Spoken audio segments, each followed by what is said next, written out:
Halo semua, kami akan menjelaskan tentang perkembangan bahasa. Perkembangan bahasa masa bayi. Pada tahun 1799, seorang anak laki-laki telanjang terlihat sedang berlari atau lintasi hutan di wilayah Prancis. Anak laki-laki itu ditemukan ketika ia berusia 11 tahun. Ia dijuluki Wild Boy of Foreign dan diyakini bahwa ia telah tinggal sendirian di hutan itu selama 6 tahun atau lain 1976. Ketika ditemukan, ia tidak menampilkan usaha untuk berkomunikasi. Ia tidak pernah belajar berkomunikasi secara efektif. Amat disayangkan, ternyata di zaman modern ini ditemukan seorang anak liar yang dinamai Jenny di Los Angeles di tahun 1970. Terlepas dari intervensi intensif yang kemudian diberikan, Jenny tidak mampu belajar lebih baik daripada suatu bentuk bahasa primitif. Kedua kasus Wild Boy of Freud dan Jenny membangkitkan berbagai pertanyaan mengenai pengaruh faktor biologis dan lingkungan terhadap perkembangan bahasa. Selanjutnya, ada definisi bahasa. Bahasa adalah suatu bentuk komunikasi yang dapat bersifat spontan, tertulis, atau dengan sandi yang didasarkan pada sebuah sistem simbol. Bahasa mencakup semua kata-kata yang digunakan oleh suatu komunitas serta ketentuan-ketentuan yang bervariasikan dan menggabungkannya. Bahasa ditandai oleh generativitas yang tak terbatas. Sistem ketentuan bahasa. Yang pertama ada fonologi. Sistem bunyi bahasa meliputi bunyi yang digunakan dan bagaimana bunyi-bunyi itu dikombinasikan. Yang kedua ada morfologi, merujuk pada unit-unit makna yang terlibat dalam pembentukan bahasa. Yang ketiga ada sintaksis, dikombinasikan untuk membentuk frase-frase dan kalimat-kalimat yang dapat diterima. Yang keempat ada semantik, semantik melibatkan makna kata-kata dan kalimat. Yang kelima ada pragmatik, penggunaan yang tepat dari bahasa dalam konteks yang berbeda-beda. Bagaimana bahasa dapat berkembang? Aspek-aspek yang termasuk tonggak bersejarah dalam perkembangan bahasa bayi adalah menangis ketika lahir, mendekut saat 1 hingga 2 bulan, berceloteh pada saat 6 bulan, melakukan transisi dari bahasa universal menjadi bahasa pendengar spesifik pada saat 7 hingga 11 bulan, menggunakan bahasa tubuh pada saat 8 hingga 12 bulan, pemahaman kata-kata yang diterima bayi pada saat 8 hingga 12 bulan, kata pertama yang diucapkan oleh bayi pada saat berusia 13 bulan, vocabulary sport pada saat 18 bulan, perluasan pemahaman kata-kata yang berasal cepat pada saat 18 hingga 24 bulan, dan yang terakhir ungkapan dua kata yang didapat oleh bayi yaitu pada saat berusia 18 hingga 24 bulan. Selanjutnya, pengaruh faktor biologis dan lingkungan. Dalam evolusi, bahasa secara jelas memberi banyak kelebihan dibandingkan hewan-hewan lain dan meningkatkan peluang dalam menjaga kelangsungan kehidupannya. Daerah Broca dan daerah Wernicke adalah lokasi yang penting dalam pemrosesan bahasa yang terletak di hemisfer kiri otak. Chomsky menyatakan bahwa anak-anak terlahir dengan kemampuan untuk mendeteksi karakter-karakter dasar dan ketentuan-ketentuan berbahasa. Dengan perkataan lain, secara biologis mereka dilengkapi dengan language acquisition device untuk mempelajari bahasa. Pandangan teori-teori perilaku bahwa anak-anak mempelajari bahasa karena penguatan, tidak memperoleh dukungan. Orang dewasa dapat membantu anak-anak mempelajari bahasa melalui percakapan yang terarah kepada anak, menyusun ulang, memperluas, dan memberi nama. Pengaruh lingkungan terlihat dari adanya perbedaan dalam perkembangan bahasa anak-anak sebagai akibat dari perbedaan lingkungan bahasa di rumah antara anak yang satu dengan anak lainnya. Orang tua sebaiknya berbicara secara ekstensif dengan bayi, khususnya mengenai hal-hal yang menarik perhatian sang bayi. Suatu pandangan interaksionis. Kini kebanyakan peneliti bahasa meyakini bahwa anak-anak di seluruh dunia terlahir dengan kapasitas sosial dan bahasa, sehingga pembelajaran bahasa tidak hanya mungkin tapi juga pasti bagi hampir semua anak-anak. Seberapa besar aspek bahasa ditentukan secara biologis.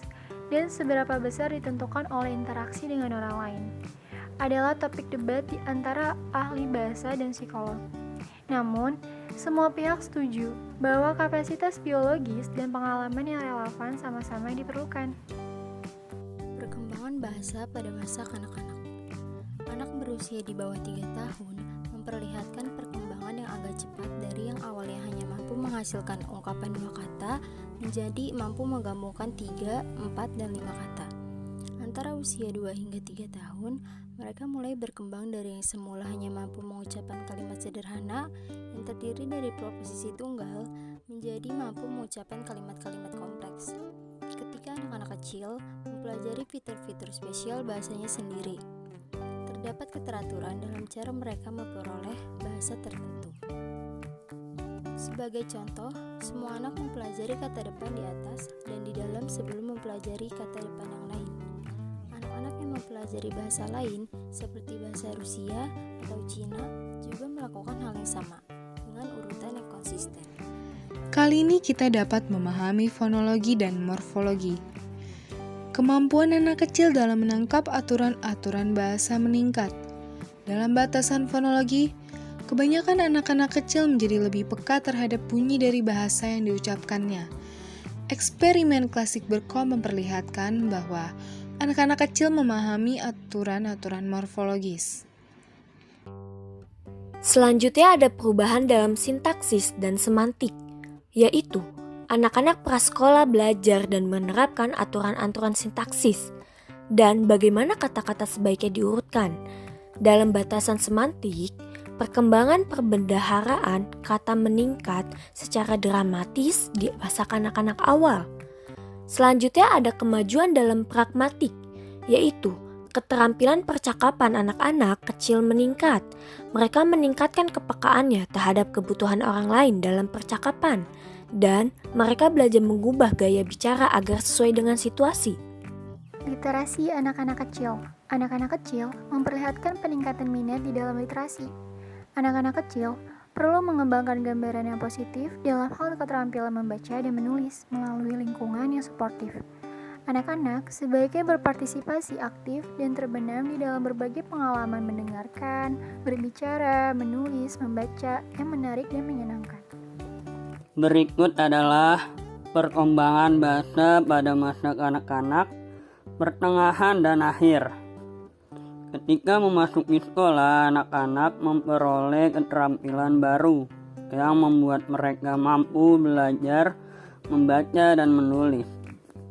Hal ini mencakup kemahiran berbicara tentang sesuatu yang tidak terlihat secara fisik, belajar mengenai arti sebuah kata, dan belajar bagaimana mengenali dan menghasilkan bunyi. Mereka mempelajari prinsip alfabet. Selanjutnya ada kosakata, tata bahasa, dan kesadaran metalinguistik.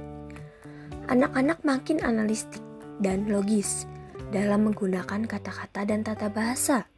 Dalam pengertian tata bahasa, kini anak-anak lebih memahami kata perbandingan dan kata subjektif. Mereka makin mampu menggunakan tata bahasa yang kompleks dan mengarang cerita yang dapat dimengerti.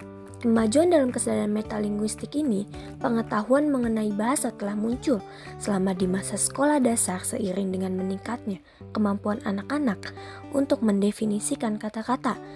Peningkatan pengetahuan sintaksis dan pemahaman yang lebih baik dalam penggunaan bahasa yang sesuai dilihat dari sudut budaya.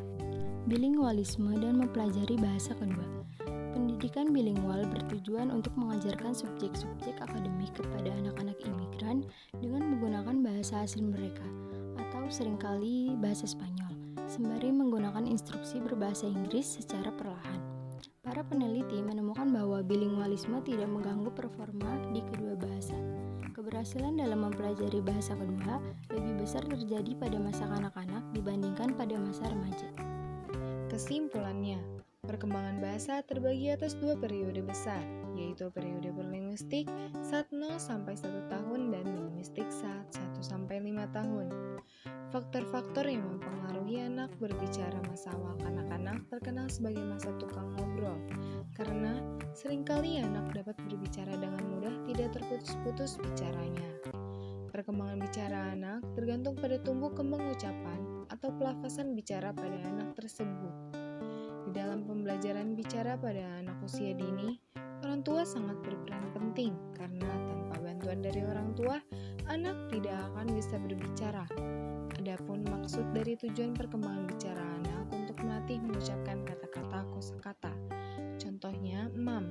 Maksud kata mam di sini anak tersebut bilang makan. Karena adanya dampak keterlambatan bicara atau gangguan bicara anak terpengaruh dari lingkungan tempat tinggal anak tersebut dan kurangnya pola asuh dari orang tua untuk mengajarkan anak